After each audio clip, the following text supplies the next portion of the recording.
ابن حجر رحمۃ فرماتے ہیں وقد اختلف العلماء قدیم و حدیث فی معنی ذالک، اس کے معنی کے اندر پہلے اور بعد کے علماء میں اختلاف ہی رہا ہے۔ ابن تین کہتے ہیں اختلف فی علی سبعۃ اوجہ، اس کی سات اس کی وجوہات وجوہ بیان کی گئی ہیں، ٹھیک ہے۔ تو ابن حجر کہتے ہیں کہ ان کو میں نے نا تلخیص اس کی ہے ان سات وجوہ کی، تو میں نے اس کو چار اقوال میں تقسیم کر دیا۔ وہ چاروں اقوال کیا ہے؟ پہلا قول ہے، خطابی نے کہا ہے، جو خطابی والا قول ہے پہلا، کہ معنی اتساع الاسلام واستیلاء اہلہ علی بلاد الشرک والسبی ذراریم، کہتے ہیں کہ پہلا قول تو یہ ہے کہ جو اسلام جو ہے وہ پھیل جائے گا بڑا، ٹھیک ہے، اسلام پھیل جائے گا اور مسلمانوں کے ہاتھ بہت سی لونڈیاں آئیں گی، اور پھر ان سے اولاد پیدا ہوگی، ٹھیک ہے، مسلمانوں کے ہاں بہت سی لونڈیاں آئیں گی، ہاتھ آئیں گی، پھر ان سے وہ اولاد پیدا کریں گے، تو وہ اولاد گویا اپنی ماں کی مالکہ ہوگی، ٹھیک ہے، اولاد اپنی ماں کی مالکہ ہوگی، کیونکہ لونڈی کی حیثیت تھی اور جو اولاد تھی وہ تو آزاد مرد کی اولاد تھی، تو وہ اسلام کے پھیلنے کی طرف اشارہ ہے، ٹھیک ہے۔ ایک تو یہ تفسیر کی ہے خطابی رحمہ اللہ والی۔ تو باقی اب اس کے اوپر دوسرا یہ کیا گیا ہے کہ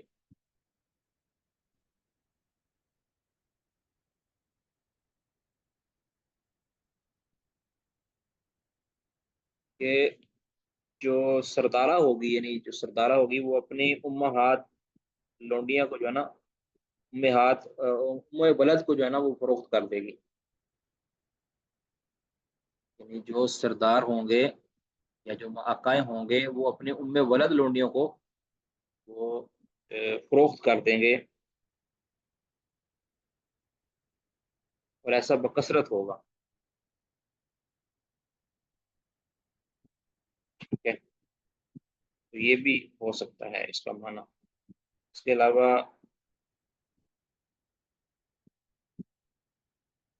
اور بھی اس کے معنی کیے گئے ہیں، باقی چوتھا معنی جو کیا گیا ہے نا، یہ کیا گیا ہے کہ اولاد جو ہے اپنے ماں باپ کی بڑی نافرمان ہو جائے گی، تو بیٹے جو ہیں اپنی ماں کے ساتھ ایسا سلوک کریں گے جیسا ایک آقا اپنے لونڈی کے ساتھ کرتا ہے، یعنی اس کو گالم گلوچ کرے گا، اس کو مارے گا، اور اس سے حد سے زیادہ خدمت لے گا، یعنی جس طرح ایک لونڈیوں سے خدمت لی جاتی ہے اس طرح وہ اپنی ماں سے خدمت لے گا۔ تو گویا اولاد کا اپنی ماں کو جنم دینا، یعنی وہ اپنی لونڈی کی طرح جو ہے نا اس کو جنم دے، لونڈی کی طرح اس کے ساتھ سلوک کرے گا اپنی ماں کے ساتھ۔ تو یہ بات کہ اس کے معنی کیے گئے ہیں، اللہ عالم بالصواب۔ کسی کا کوئی سوال؟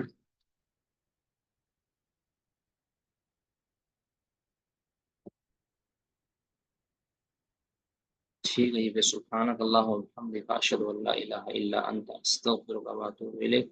السلام علیکم ورحمۃ اللہ۔